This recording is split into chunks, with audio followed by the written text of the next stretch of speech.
ఈరోజు మనం చేసుకోబోయే రెసిపీ వచ్చేసరికి కుకుంబర్ బైట్స్. సో దీనికి మనకు కావాల్సింది కుకుంబర్. దీన్ని ఫ్రెష్గా కడిగి అలానే పీల్ చేసేసి కట్ చేసుకుందాము. సో కట్ చేసినాక దీని లోపల ఉన్న పల్ప్ని ఏం చేస్తామంటే మనం రిమూవ్ చేసేసి ఒక బౌల్లో వేసుకుంటాము. అలానే దాంతోపాటు మనం ఇక్కడ ఈ పల్ప్ ఏదైతే ఉందో దాన్ని స్మాష్ చేసుకుంటాం తీసేసినాక. సో అలానే అది తీసేసిన తర్వాత కొన్ని వెజిటేబుల్స్ కూడా యాడ్ చేసుకుంటాం మనం టాపింగ్స్ కింద. సో దాంట్లో వచ్చేసరికి ఆనియన్, అలానే టమాటా, గ్రీన్ చిల్లీస్, జింజర్ అండ్ లైట్గా సాల్ట్, పెప్పర్, అలానే దాంతోపాటు కొంచెం జీరా పౌడర్ అండ్ ఇక్కడ కర్డ్ వేసుకుంటాం అన్నమాట మనం ఒక టెక్స్టిక్ క్రీమీ రావడానికి.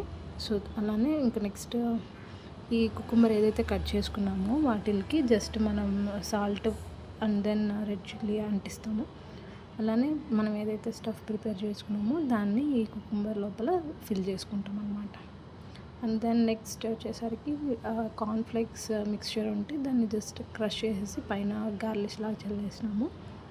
దాంతోపాటు అలానే జస్ట్ కొంచెం కొరియాండర్ పైన గార్లిష్ చేసేసి అంతే, దాంతో మన కుకుంబర్ బైట్స్ అనేవి రెడీ అయిపోతుంది. ఇంకా జస్ట్ స్టఫ్ ఏంటంటే మిగిలింది అనమాట. సో దాన్ని మేము ఏం చేసినామంటే మా దగ్గర బ్రెడ్ ఉండింది. సో బ్రెడ్ మీద ఆ మిగిలిన స్టఫ్ ఏదైతే ఉందో దాన్ని పెట్టుకొని ట్రై చేసినాం అనమాట. సో అది కూడా బాగుంది. ఇదే మీకు చూపిస్తున్నాం చూడండి, ఇదే లాస్ట్ వన్.